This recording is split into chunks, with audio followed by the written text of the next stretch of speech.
Telah terjadi kecelakaan sebuah minibus Honda Mobilio dengan mobil Hyundai Gas. Tepatnya di lokasi Pala Atok Jalan Raya Padang, Bukit Tinggi Kecamatan Lubuk Alungkap, Padang Pariaman sekitar pukul 13.10 WIB Senin, tanggal 4 Juli tahun 2022.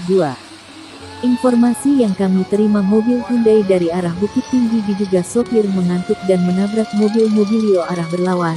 Dalam peristiwa kecelakaan ini juga menabrak sebuah sepeda motor. Korban sepeda motor seorang ibu-ibu mengalami kritis saat ini sedang perjalanan menuju dibawa ke RSUD Padang Pariaman. Kecelakaan ini sudah ditangani oleh Satlantas Polres Padang Pariaman. Dihimbau untuk para pengendara tetaplah selalu berhati-hati menggunakan jalan raya. Di saat sudah mengantuk segera mengepi langsung istirahat.